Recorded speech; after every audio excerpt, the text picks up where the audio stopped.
So stay tuned to more health related awareness.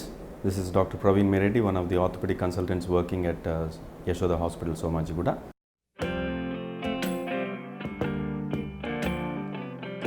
The very valid question ఎందుకు అనంటే diabetes అనే వాళ్ళకి మామూలుగానే కొన్ని ఆర్గన్స్ ఎఫెక్ట్ అవుతాయి. డయాబెటీస్ ఉన్న వాళ్ళకి over a period of time 2-3 ఇయర్స్లో పెరిఫెరల్ నర్వ్స్, బ్లడ్ వెసల్స్, అట్లాగే ఐస్, హార్ట్, కిడ్నీ, ఈ ఆర్గన్స్ మల్టిపుల్ ఆర్గన్ డ్యామేజ్ అనేది స్లోగా నడుస్తూ ఉంటుంది. అట్లాగే డయాబెటీస్ ఉన్న వాళ్ళకి బోన్ డెన్సిటీ అనేది కూడా తక్కువయ్యే ఛాన్స్ ఎక్కువగా ఉంటుంది. అట్లాగే ఆస్టియోఆర్థరైటిస్ అనేది కూడా ఎక్కువగా వచ్చే ఛాన్స్ ఉంటుంది. సో ఇవన్నిటిని మనం ఎట్లా ప్రివెంట్ చేయాలంటే ఫస్ట్ ఎవరైనా కానీ డయాబెటీస్ ఉన్నా లేకపోయినా ఎక్సర్సైజ్ అనేది చేసుకోవాలి, వాకింగ్ అనేది చేస్తూ ఉండాలి. అట్లాగే సిట్టింగ్ పొజిషన్లో back always should be supported. మోకాలు మాత్రం బియాండ్ 90 degrees బెండింగ్, అంటే ఇప్పుడు మనం కూర్చున్నప్పుడు మోకాల్ని బెండింగ్ చేసినప్పుడు 90 degrees అంటే ఇంత అనుకోవచ్చు. మనం దీనికన్నా ఎక్కువ బెండ్ చేసినప్పుడు ఈ మోకాలు చిప్ప మీద లోడ్ అనేది ఎక్కువ పడుతుంది. బియాండ్ 90 degrees మనం మడిచినప్పుడు ఈ మోకాలు చిప్ప మీద ఫ్రంట్ మీద లోడ్ అనేది ఎక్కువ పడుతుంది.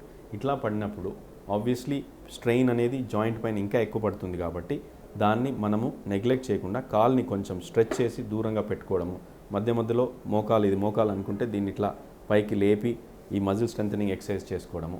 అట్లాగే కింద బాస్పిట్లు వేసుకొని కూర్చోవడం కానీ లేకపోతే ఇండియన్ టాయిలెట్స్ యూజ్ చేయడం కానీ అవాయిడ్ చేయాల్సి వస్తుంది. ఎందుకు అనంటే ఆ పటల్లో ఫిమోరల్ జాయింట్ ఏదైతే నీ క్యాప్ ఏదైతే ఉందో దానిపైన లోడ్ అనేది ఎక్కువగా పడుతుంది. బియాండ్ 90 degrees బెండ్ చేసినప్పుడు మనం అదే 45, 50, 60 degrees వరకు దానిపైన లోడ్ ఎక్కువ పడదు కాలు స్ట్రెచ్ చేసి కూర్చున్నప్పుడు. చాలామందికి మూవీ చూస్తుంటే కొద్దిసేపు అయినాక కాలు ఇట్లా స్ట్రెచ్ చేసుకుంటే బాగుండని అనిపిస్తుంది. ఎందుకు అనంటే ఆ మోకాలు చిప్ప వెనకాల లోడ్ అనేది బియాండ్ 90 degrees బెండ్ చేసినప్పుడు ఇంకా ఎక్కువ పడుతుంది. అట్లాగే వాకింగ్ చేసినప్పుడు ఎక్కువ అప్ ద హిల్ కానీ డౌన్ ద హిల్ కానీ వెళ్లకుండా ఫ్లాట్ సర్ఫేస్ మీద వాకింగ్ చేసుకుంటే బెటరు. ట్రెడ్మిల్ మీద నడిచే వాళ్ళు కూడా ఇంక్లినేషన్ అనేది ఏం పెట్టకుండా నార్మల్గా జస్ట్ ఫ్లాట్ ఇంక్లైన్లో పెట్టుకొని ఎక్సర్సైజ్ చేసుకుంటే బెటరు. ఎక్కువ దూరం నడవాల్సిన అవసరం ఏం లేదు. 30 minutes ఎక్సర్సైజ్ చేసుకుంటే డయాబెటీస్ ఉన్నా లేకపోయినా చాలా యూస్ఫుల్ బాడీకి, ఎందుకంటే సర్క్యులేషన్ ఇంప్రూవ్ అవుతుంది. మెయిన్గా డయాబెటీస్లో స్మాల్ వెజల్ డిసీజ్ అంటాం. అంటే చిన్న చిన్న బ్లడ్ వెజల్స్లో సర్క్యులేషన్ సరిగా వెళ్ళదు.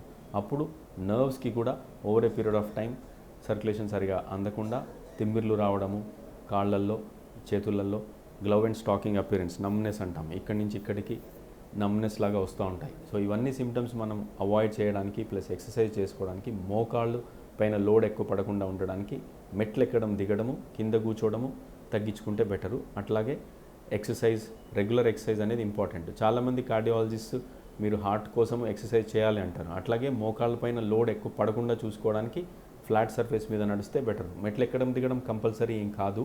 ఎందుకు అనంటే మోకాళ్ళ పైన ఆల్రెడీ లోడ్ పడుతుంది. మనం ఓవర్ వెయిట్ ఉంటే ఇంకా అవాయిడ్ చేస్తే better. Normal flat surface walking, లేదంటే స్విమ్మింగ్, లేదంటే సైక్లింగ్. సో బెస్ట్ ఎక్సర్సైజ్ ఏంటి అందరికీ అనంటే డయాబెటీస్ ఉన్నా లేకపోయినా swimming is the best exercise. Next is cycling, next is walking. సైక్లింగ్లో కూడా ఈ మోకాలు చిప్ప వెనకాల భాగంలో పెయిన్ ఉన్నవాళ్ళు సైక్లింగ్ కన్నా వాకింగ్ బెటర్. ఎందుకంటే సైక్లింగ్లో మనం 90 degrees కన్నా ఎక్కువ బెండ్ చేయాల్సి వస్తుంది సైకిల్ తొక్కినప్పుడు.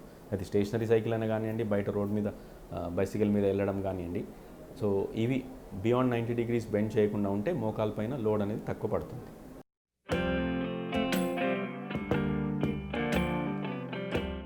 సో జాయింట్స్లో క్లిక్కింగ్ అనేది చాలా కామన్గా అవుతూ ఉంటుంది. ఎస్పెషలీ మోకాలు చిప్ప వెనకాల భాగంలో ఈ చిన్న జాయింట్స్లో మనం ఇట్లా అనుకుంటే బాగుంటుంది అని అనుకోవడం చాలామందికి ఈ హ్యాబిట్స్ ఉంటాయి. అంటే జాయింట్ని క్లిక్ చేస్తే యాక్చువల్లీ ఏం జరుగుతుంది జాయింట్లో అట్లా క్లిక్ అయినప్పుడు అంటే లోపల ఉన్న జాయింట్, చిన్న జాయింట్స్లో అయితే ఈ లోపల ఉన్న ఎయిర్ వాక్యూమ్ అని అంటాము. ఆ వాక్యూమ్ ఫినామినా అది మనం క్లిక్ చేసినప్పుడు అది ఎస్కేప్ అయినప్పుడు మనకు ఆ సౌండ్ వస్తుంది. బట్ కొంతమందికి నార్మల్గానే షోల్డర్ జాయింట్లో క్లిక్కింగ్ అనిపిస్తుంటుంది, మోకాలు చిప్ప వెనకాల క్లిక్కింగ్ అనిపిస్తుంది.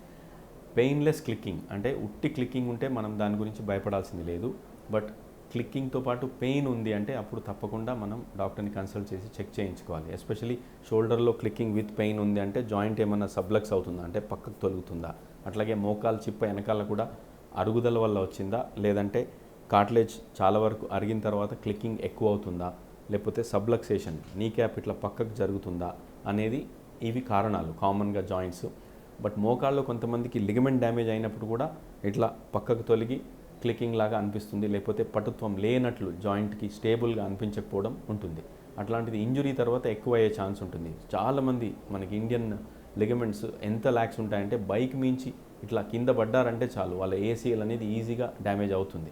అది ఎందుకు అనంటే ఆ ఫోర్స్ ట్విస్టింగ్ మెకానిజం సడన్గా అట్లా లోడ్ అయిపోయి పివటింగ్ మెకానిజంలో ఆ టేర్ అనేది ఏసీఎల్ అనేది టేర్ అవుతుంది. అట్లాగే పటల్లోఫిమోరల్ క్లిక్కింగ్ ఎందుకు వస్తుంది అనంటే మోకాలు చిప్ప వెనకాల గుజ్జు కొద్దిగా అరగడం వల్ల ప్లస్ ఎక్సర్సైజ్ చేయకుండా మన మజిల్స్ వీక్ అవుతాయి కాబట్టి అప్పుడు ఇంకా క్లిక్కింగ్ అనేది ఇంకా ఎక్కువ అవుతుంది.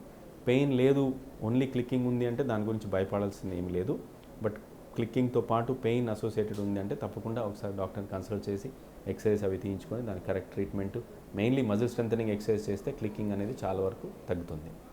So knee replacement longevity or life అనేది based on the patient body habitus, weight, అట్లాగే number of cycles which are going through the joint. ఇవి మెయిన్ ఇంపార్టెంట్ ఫ్యాక్టర్స్. అట్లాగే ప్రతి company which manufactures these implants వాళ్ళ కంపెనీ ప్రకారంగా వాళ్ళ laboratory test ప్రకారంగా వాళ్ళు దాన్ని అసెస్ చేసి ఎన్ని సంవత్సరాలు మన్నుతుంది అనేది ఒక రీసెర్చ్ చేసి ఎక్స్ట్రాపోలేట్ చేసి మనకు చెప్తారు.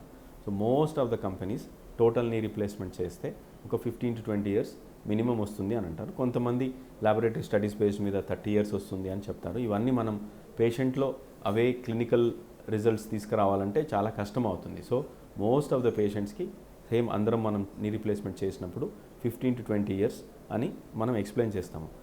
అట్లాంటి సిచ్యువేషన్లో కొంతమందికి 13-14 yearsకి అరిగిపోయిందంటే మళ్ళీ రివిజన్ అనేది అవసరం పడుతుంది. సే ఫర్ ఎగ్జాంపుల్ ఒక 60 yearsకి నీ రీప్లేస్మెంట్ చేసాం అనుకుందాం, వాళ్ళు బాగా హెల్దీగా ఉండి 75 yearsకి అరిగిపోయిందంటే మళ్ళీ రీడూ సర్జరీ అనేది రివిజన్ అనేది చేయాల్సి వస్తుంది. దానికి ఇంప్లాంట్స్ ఉన్నాయి. అయితే ప్రైమరీకి రీడూ సర్జరీకి ఏంటి అంటే ఉన్నదాన్ని మనం తీసి మళ్ళీ కొత్తగా పెట్టాలి కాబట్టి టైం ఎక్కువ పడుతుంది, స్పెషల్ ఇంప్లాంట్స్ అనేది వాడాల్సి వస్తుంది.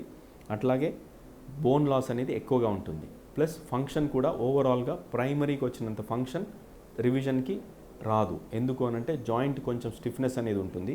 అట్లాగే ఓవరాల్ అలైన్మెంట్ అవి స్టెబిలిటీ ఇంకా కొంచెం నార్మల్ నీ, నియర్ నార్మల్ నీ, పార్షల్ నీ అనిపిస్తుంది. ప్రైమరీ టోటల్ నీ ఇంకా నియర్ నార్మలే అనిపిస్తుంది. రివిజన్ అయితే ఇంకా కొంచెం తక్కువగానే నియర్ నార్మల్ అనిపిస్తుంది. సో ఎందుకు ఇట్లా అవుతుంది అని అంటే over a period of time bone loss, ligament laxity, ఈ స్ట్రెచ్చింగ్ ఇవన్నీ అవ్వడం వల్ల ఆ స్ట్రెంగ్త్ అనేది నార్మల్గా ఉన్నట్లు అనిపించదు. పార్షల్ నీకి అయితే లిగమెంట్స్ అన్నీ డిస్టర్బ్ చేయట్లేదు కాబట్టి దాని స్టెబిలిటీ అనేది బాగుంటుంది. అట్లాగే టోటల్ నీ అని అంటే ఒక లిగమెంట్ అయినా అట్లీస్ట్ ప్రిజర్వ్ చేయడానికి ట్రై చేస్తాము. మధ్యలో ఉన్నది మెయిన్గా ఏసీఎల్, పీసీఎల్ గురించే మాట్లాడుతున్నాము. కొలాటరల్స్ ఏ సర్జరీలో కూడా వాటిని ముట్టుకోము. అన్లెస్ బోన్ లాస్ ఉండి లిగమెంట్ బాగా డ్యామేజ్ అయిందంటే రివిజన్ సినారియాలో అట్లాంటి సిచ్యువేషన్ వస్తుంది. So most of the time primary knee replacement Indian company or foreign company అనేది మనం మాట్లాడుకుంటే సిఈ మార్క్ ప్రోడక్ట్స్ ఇండియాలో కూడా మంచి నీ రీప్లేస్మెంట్సే అవైలబుల్ ఉన్నాయి. But most of the Indian implants మన మార్కెట్కి వచ్చి ఒక 20-25 years అవుతుంది. అదే వెస్టర్న్ అయితే ఒక 40-50 years అవుతుంది. కాబట్టి వాటి ట్రాక్ రికార్డ్ మనకి ఇంకా బెటర్గా తెలుసు. ఇండియన్వి మార్కెట్లోకి వచ్చి మ్యాక్సిమం 15-20 years అవుతుంది కాబట్టి ఇంకా ఎన్ని రోజులు మన్నుతాయి ఇవన్నీ మనం చెప్పలేము. So that is the reason most of us still are using foreign implants because patient also feels more confident because of the long track record they have. అట్లాగే ఫారెన్కి ఇండియన్కి ఏంటి తేడా అని అంటే ఎక్కడ మ్యానుఫ్యాక్చర్ అవుతుంది, పాలీ క్వాలిటీ ఏంటి అంటే మధ్యలో ఉన్న ప్లాస్టిక్ క్వాలిటీ ఏంటి, ఇవి మెయిన్. ఇవన్నీ పక్కన పెట్టుకుంటే ఇది ఇంప్లాంట్ డిజైను, పేషెంట్ క్యారెక్టర్స్ పక్కన పెడితే ఇంకొక ఇంపార్టెంట్ ఫ్యాక్టర్ వేర్ లాంజివిటీ అంటే life of the process is dependent అంటే సర్జన్ ఎంత పర్ఫెక్ట్గా ఈ సర్జరీ చేశాడు అనే దాన్ని బట్టి కూడా ఇంపార్టెంట్ రిజల్ట్ మీద దానికి రోల్ ఉంటుంది. ఏ విధంగా సర్జన్ పర్ఫెక్ట్గా చేస్తే నియర్ నార్మల్ కెనమెటిక్స్ అంటాం, అంటే ఆల్మోస్ట్ నియర్ నార్మల్ నీలాగా అనిపించేటట్టు చేస్తే ఆబ్వియస్లీ దానిపైన లోడ్స్ అనేది అబ్నార్మల్ లోడ్స్ అనేది ఎక్కువ పడకుండా ఎక్కువ రోజులు మన్నుతుంది. So surgeon factors, patient factors and implant factors, ఈ 3 factors equally important life of the ప్రాసెసెస్కి. సో రివిజన్ అనేది ఎంతమందికి అవసరం పడుతుందంటే ఒక 5-10% మందికే 15-20 years మధ్యలో రివిజన్ అనేది అవసరం పడుతుంది. మిగతా వాళ్ళు ప్లాస్టిక్ అరిగిపోయినా కానీ పెద్ద ప్రాబ్లం ఉండదు, పెయిన్ ఉండదు అన్నట్లు నడిపించేస్తూ ఉంటారు. కొంతమందికి ఇన్ఫెక్షన్ అనేది రావచ్చు, కొంతమందికి జాయింట్ ఇన్స్టెబిలిటీ అంటే తొలగినట్లు అనిపించడము, పటుత్వం లేనట్లు అనిపించడము. సో ఈ 2 మెయిన్ ఫ్యాక్టర్స్. ఇన్ఫెక్షన్ ఒకటి, ఏసెప్టిక్ లూజనింగ్ అంటాము, అంటే ఇన్ఫెక్షన్ లేకుండా కూడా over a period of time మధ్యలో ఉన్న ప్లాస్టిక్ అరిగి ఆ బోన్ ప్లస్ ఈ ఇంప్లాంట్ మధ్యలో ఉన్న భాగంలో చేరుకొని అవి స్లోగా బోన్ని తినేస్తూ ఉంటాయి. సో ఇన్ఫెక్షన్ కాదు, but non infective or aseptic loosening అంటాం. ఇది రెండో కారణము. మూడోది వచ్చేసి ఆ మధ్యలో ఉన్న ప్లాస్టిక్ అరగడం వల్ల లిగమెంట్స్ లాక్సిటీ అనేది వస్తుంది. సో ఇన్స్టెబిలిటీ, కామన్గా వచ్చేది instability, aseptic loosening and infection. ఈ సీక్వెన్స్లో రివిజన్స్ అనేది మనకు చాలా కామన్గా చేయాల్సిన అవసరం పడుతుంది. బట్ ఇన్ఫెక్షన్ ఉన్నప్పుడు రిస్క్ ఆఫ్ రీఇన్ఫెక్షన్, మళ్ళీ చేసిన తర్వాత కూడా ఒక రిస్క్ ఆఫ్ ఇన్ఫెక్షన్. ఇప్పుడు ప్రైమరీ టోటల్ని రీప్లేస్మెంట్ చేసినప్పుడు డయాబెటీస్ లేకుండా ఉంటే 1% risk of infection, western literature కానీ మన సిరీస్లో కానీ అట్లాగే ఉంటుంది, అది లెస్ దాన్ 1%. అదే దాన్ని మన రివిజన్కి వెళ్తే ఆల్మోస్ట్ అప్ టు 3 to 5% ఉంటుంది. ఇన్ఫెక్షన్కి రివిజన్ చేస్తే almost up to 10 to 20% risk of reinfection అనేది ఉంటుంది. సో కాంప్లికేషన్ రిస్క్స్ ప్రైమరీ కన్నా రివిజన్కి ఎక్కువగా ఉంటాయి.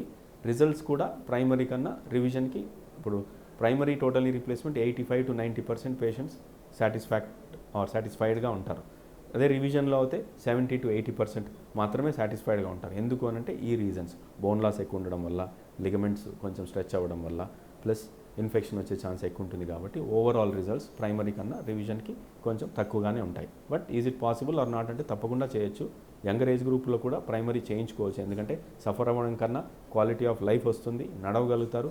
యాక్టివిటీ, లైఫ్లో activity and life style is more important than the joint it self. So తప్పకుండా మనం దాన్ని యాక్టివ్గా జాయింట్ని మొబిలైజ్ చేసుకొని రికవరీ చేసుకుంటే సూపర్గా రిజల్ట్ బాగుంటుంది.